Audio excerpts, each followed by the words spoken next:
I never thought a simple trip to the bank would turn my world upside down. But there I was, Sarah Thompson, stepping into Riverside Financial on a sunny morning, feeling like I owned the place after building my consulting business from scratch over the years. I'd scheduled a 10 a.m. meeting with Susan Mitchell, the senior manager, to finalize a loan I'd worked my butt off for. But as soon as I walked up to the reception desk, this young woman, Emily Carter, her name tag said, gave me this look, like I was interrupting her coffee break, barely glancing up as she muttered, "Appointment? Yeah, sit over there, she'll call you." And just like that, the waiting game began, me perched in that fancy leather chair, watching the clock tick while my confidence started to chip away, wondering if it was just a busy day or something more sinister bubbling under the surface. It didn't take long to figure it out. Clients kept streaming in, folks who looked a certain way. The Whitmans, this polished couple in their designer suits, waltzing right past me with Emily lighting up like a Christmas tree. "Oh, Mr.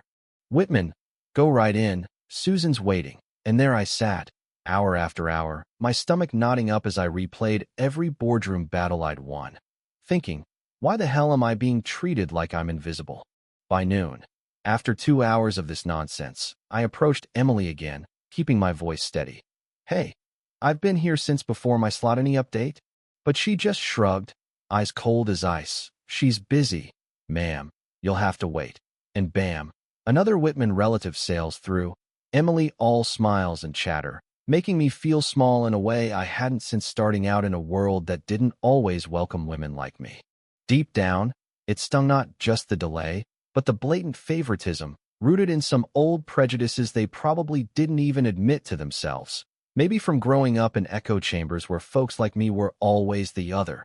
And as the third hour dragged on, my patience cracked, that inner fire igniting because, damn it, I'd earned my spot here. No more playing nice. Finally, at the 4-hour mark, I snapped, stood up, brushed past Emily, who stammered, "You can't just go in," and marched straight to Susan's office, flinging the door open to find her scrolling her phone, no client in sight, her face twisting in annoyance as she snapped, "What do you think you're doing? Wait outside." But I held my ground, voice low and fierce. 4 hours, Susan, 4 damn hours while your busy schedule lets everyone else cut the line? This is an oversight. It's discrimination, plain and simple, and you know it. She blustered, "How dare you accuse us? It's just a mix-up."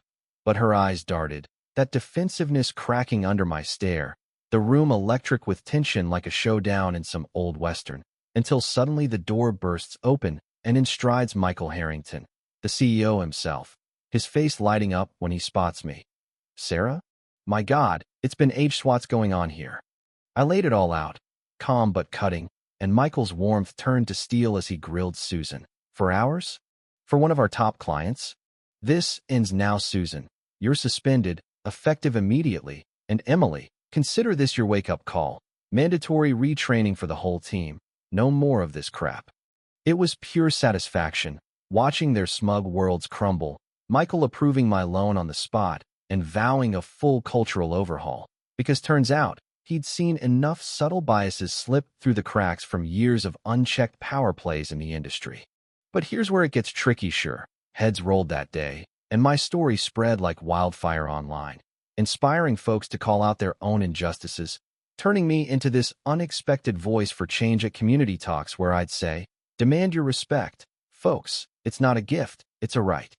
Yet, looking back, I wonder if it was all pure prejudice or partly a toxic mix of burnout and bad habits in a high-pressure bank. Makes you think, where do we draw the line between intent and impact?